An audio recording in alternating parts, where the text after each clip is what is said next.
প্রিয় শিক্ষার্থী বন্ধুরা, আসসালামু আলাইকুম ওয়া রাহমাতুল্লাহ। কেমন আছো সবাই? আশা করি ভালো আছো। আমিও তোমাদের দোয়ায় আল্লাহর রহমতে ভালো আছি। আজকে আমি তোমাদের সামনে হাজির হয়েছি করোনাকালীন সময়ে অনলাইন ক্লাস নেওয়ার জন্য। আমি মোহাম্মদ মিজানুর রহমান, প্রভাষক আরবি, শিবগঞ্জ ফাজিল ডিগ্রি মাদ্রাসা হতে। তো প্রিয় শিক্ষার্থী বন্ধুরা, চলো শুরু করি আজকের বিষয় আল ইলমুল ফিকহ। গত পর্বে আমরা আলোচনা করেছিলাম ইলমুল ফিকহ এর পরিচয়, ইলমুল ফিকহ এর উৎপত্তি, ক্রমবিকাশ ইত্যাদি বিষয় সম্পর্কে। আজকে আমরা আলোচনা করব প্রথম অধ্যায় থেকে কিতাবুল হাস তথা হাস পর্ব। ইলমুল ফিকহ এর অধ্যায়সমূহ হতে গুরুত্বপূর্ণ অধ্যায় হচ্ছে কিতাবুল হাস। এই কিতাবুল হাস তথা হাস পর্ব ইসলামের 5টি স্তম্ভ আমরা জানি: কালিমা, নামাজ, রোজা, হজ এবং জাকাত। এই 5টি স্তম্ভের অন্যতম স্তম্ভ হচ্ছে হজ। এই হজ মূলত বাইতুল্লাহ তথা কাবা শরীফকে কেন্দ্র করে সূচিত হয়। মহান রব্বুল আলামিন পৃথিবীতে মানুষ প্রেরণের পূর্বেই এই বাইতুল্লাহ তথা কাবাকে ফেরেশতাদের দ্বারা নির্মাণ করে থাকেন। এরপরে দ্বিতীয় সংস্করণ করেন হযরতে আদম আলাইহিসসালাম। এরপরে ক্রমান্বয়ে সংস্করণের মাধ্যমে অদ্যাবধি বাইতুল্লাহ তথা কাবাকে ঘিরে হজ সংগঠিত হয়ে আসছে। তো এই বাইতুল্লাহ, যেটাকে আল্লাহর ঘর হিসেবে আমরা জানি, এই আল্লাহর ঘরকে কেন্দ্র করে হজ সংগঠিত হয়। আজকে সেই হজ সম্পর্কে আমরা বিশদ আলোচনা জানব। কিতাবুল হজ। হজ অধ্যায়ের শুরুতে আমরা আলোচনা করব মা আনিল হজ লুগাতান। হজ এর আবিধানিক অর্থ কি? হজের আবিধানিক অর্থ হচ্ছে আল ইরাদা তথা ইচ্ছা পোষণ করা। অভিধানবেত্তাগণ হজ শব্দটি গঠন করেছিলেন এরাদা অর্থে, কিন্তু পরবর্তীতে শব্দটি মানকুল হয়ে শরীয়ত বেত্তাগণ তাওয়াফে বাইতুল্লাহ তে রূপান্তরিত করেন। তাওয়াফে বাইতুল্লাহ তথা বাইতুল্লাহ তাওয়াফ হিসেবে হজ শব্দটি ব্যবহৃত এবং বহুল প্রচলিত হওয়ার কারণে তার মূল অর্থ আল এরাদাকে ছেড়ে দিয়ে বাইতুল্লাহ তাওয়াফ অর্থেই ব্যাপক পরিচিতি লাভ করে। সুতরাং হজ এর বর্তমান আবিধানিক অর্থ হবে তাওয়াফে বাইতুল্লাহ। কোনো কোনো কিতাবে বা কোনো গাইড বা নোটে এরকম উল্লেখ নাও থাকতে পারে, তবে মূলত এই কথাটাই সত্য যে হজ শব্দটি মানকুল হয়েছে। মাআনিল হজ শারআন।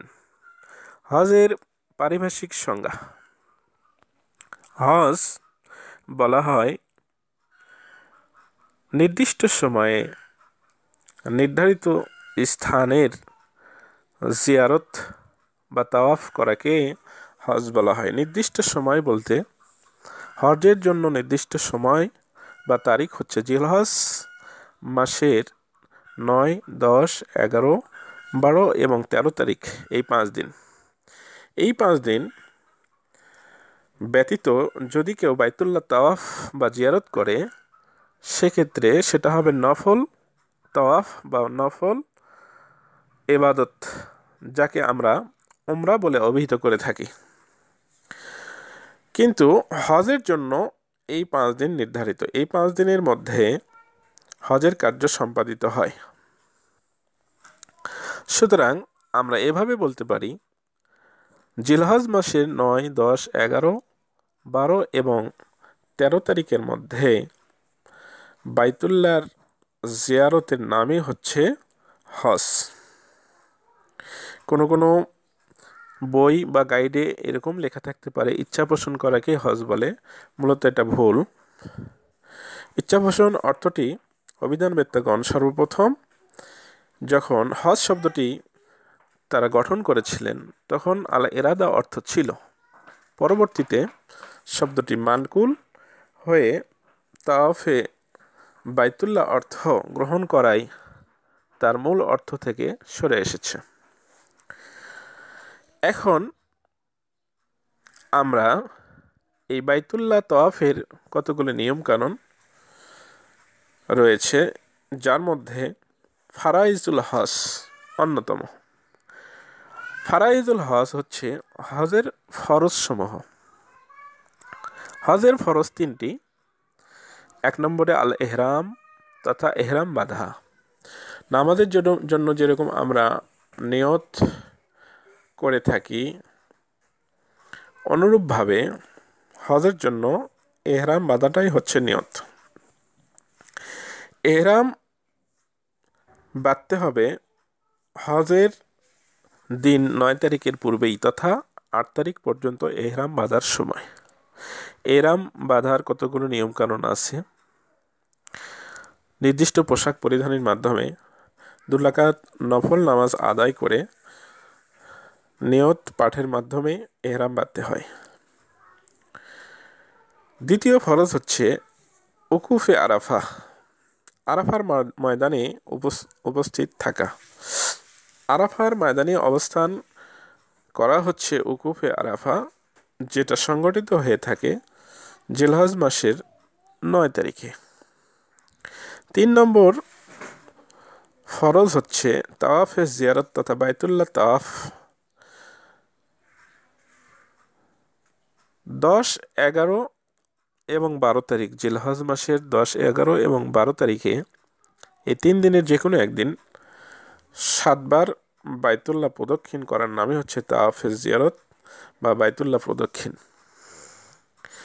ওয়াজিবাতুল হজ, হজের অজিব সমূহ। হজের অজিব 5টি। 1 নম্বরে সাই করা। সাই করা বলতে আমরা বুঝি সাফা এবং মারওয়া পাহাড় দ্বয়ের মধ্যে দৌড়ানো। রাসূল সাল্লাল্লাহু আলাইহি সাল্লাম সাফা এবং মারওয়া পাহাড় দ্বয়ে দৌড়াইছিলেন, যেটা ছিল মা হাজেরা এর সুন্নাত।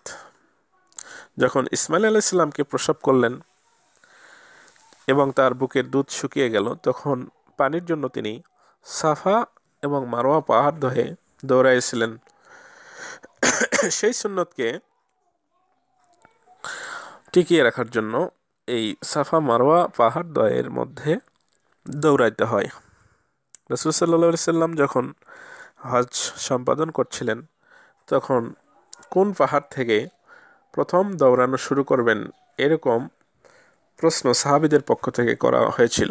তখন রাসূল সাল্লাল্লাহু আলাইহি সাল্লাম কোরআনের আয়াতটির উদ্ধৃতি দিয়ে বলেছিলেন, আল্লাহ পাক বলেছেন, ইন্নাস সাফা ওয়াল মারওয়া মিন শাআইরিল্লাহ, নিশ্চয় সাফা এবং মারওয়া পাহাড় দ্বয় আল্লাহর নিদর্শন সমূহের অন্যতম।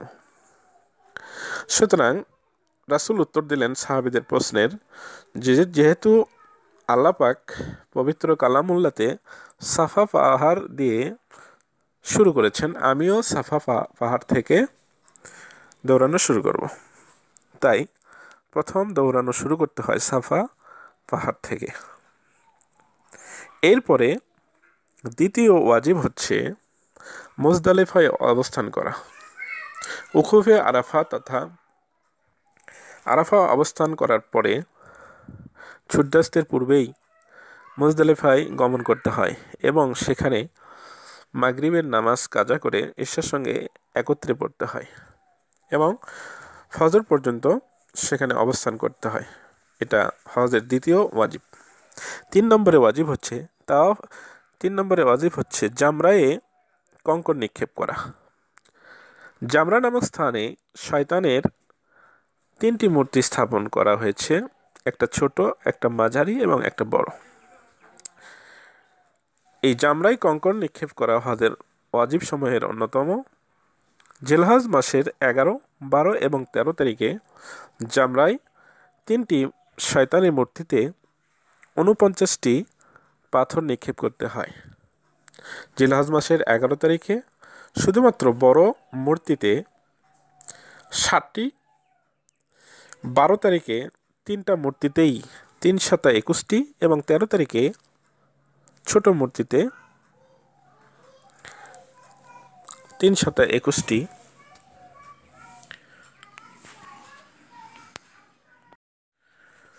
জামরাই কঙ্কর নিক্ষেপ। হজের অজীব সমূহের মধ্য থেকে অন্যতম অজীব হচ্ছে জামরা নামক স্থানে শয়তানির মূর্তিতে কঙ্কর নিক্ষেপ করতে হয়। জামরা নামক স্থানে শয়তানির 3টি মূর্তি স্থাপিত হয়েছে, একটি ছোট, একটি মাঝারি আর একটি হচ্ছে বড়। জিলহজ মাসের 11, 12 এবং 13 তারিখে এই 3 দিন 3টি মূর্তিতে 49টি কঙ্কর নিক্ষেপ করতে হয়। জিলহজ মাসের 11 তারিখে শুধুমাত্র শয়তানের বড় মূর্তিতে 7টি কঙ্কর নিক্ষেপ করতে হয়। 12 এবং 13 তারিখে 3টি মূর্তিতেই 321টি করে মোট 42টি কঙ্কর 2 দিনে নিক্ষেপ করতে হয়। প্রথম দিনে 7টি, পরের দিনে 321টি এবং তার পরের দিন আবারও 321টি, এই সর্বমোট 49টি কঙ্কর নিক্ষেপ করা হজের ওয়াজিব সমূহের মধ্যে হতে একটি। 4 নম্বরের ওয়াজিব হচ্ছে হলক বা কসর করা। হলক বা কসর হচ্ছে এহরাম থেকে হালাল হওয়ার জন্য মাথা মুন্ডানো বা মাথার চুল কেটে ফেলা। এরপরে 5 নম্বরের ওয়াজিব হচ্ছে তাওয়াফে কুদুম তথা মক্কা নগরীর বাইরের লোকদের জন্য বিদায়ী তাওয়াফ করা। এটা হজের 5 নম্বর ওয়াজিব। এখন আমরা জানব আকসামুল হজ বা হজের প্রকারভেদ। হজ 3 প্রকার। 1 নম্বরে আল ইফরাদ, 2 নম্বর তামাত্তু, 3 নম্বরে কিরান। এই 3 প্রকারের হজ সংগঠিত হয়ে থাকে। ইফরাদ হজের পরিচয় হচ্ছে, ইফরাদ শব্দটি আল ফারদুন থেকে, অর্থ একক। একক হজ বলতে আমরা বুঝি যদি কোনো ব্যক্তি শুধুমাত্র হজের জন্য ইহরাম বাঁধে এবং হজের কাজ সম্পন্ন করার পরপরই বাইতুল্লাহ ত্যাগ করে চলে আসে, এই হজটির নাম হচ্ছে হজে ইফরাদ। তামাত্তু, তামাত্তু শব্দের অর্থ হচ্ছে উপকার লাভ করা। তামাত্তু হজ সাধারণত মক্কা নগরীর বাইরের লোকেরা করে থাকে, কেননা যেহেতু দূরের পথ সবসময় যাওয়া সম্ভব নয়, টাকা পয়সার ব্যাপার আছে। আল্লাহ পাক বলেছেন যে আমি হজ ফরজ করেছি ওই ব্যক্তির ওপরে যে পথ খরচের সামর্থ্য রাখে। মানিস্তাতা ইলাইহি সাবিলা বলা হয়েছে। সুতরাং আল্লাহ পাক যেখানে নিজেই বলেছেন পথ খরচের কথা, সেক্ষেত্রে পথ খরচ করে সেখানে গিয়ে ওমরা না করে শুধুমাত্র হজ করে আসাটা বোকামি।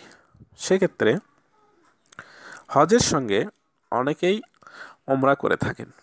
এই ওমরাটা একই ইহরাম দিয়ে হজ এবং ওমরা করা যেতে পারে, কিন্তু তামাত্তু হজ পালনকারী আলাদা আলাদা ইহরামে হজ এবং ওমরা পালন করে থাকেন। প্রথমে ওমরার জন্য ইহরাম বেঁধে ওমরা পালন করার পরে ইহরাম ভেঙে ফেলে হজের সময় আসলে নির্দিষ্ট সময়ে হজের এহরাম বেঁধে হজ পালন করা। এভাবে হজ এবং ওমরা পালন এর নামই হচ্ছে তামাত্তু হজ। কিরান হজ হচ্ছে ওই হজ যখন কোনো ব্যক্তি একই এহরামে একই এহরামে ওমরা এবং হজ পালন করে থাকেন, মাঝখানের সময়তে তিনি এহরাম ভাঙেন না।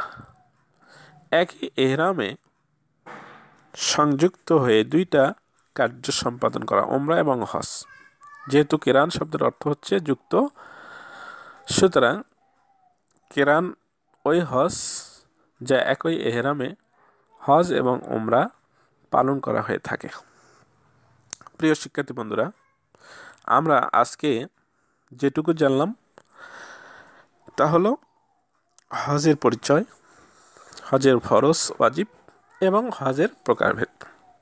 আশা করি আজকের আলোচনায় তোমরা গুরুত্বপূর্ণ কতিপয় বিষয় জানতে পেরেছ। আগামী ক্লাসে আমরা আরও কিছু গুরুত্বপূর্ণ বিষয় নিয়ে হাজির হব ইনশাল্লাহ। সবার জন্য দোয়া কামনা করে সবাই আমরা সামাজিক দূরত্ব বজায় রেখে মাস্ক পরিধান করে বাইরে বেরোব। যেহেতু করোনাকালীন সময়, আমরা নিজের সুরক্ষা থাকবো এবং আমাদের পরিবারকে সুরক্ষা রাখবো ইনশাআল্লাহ।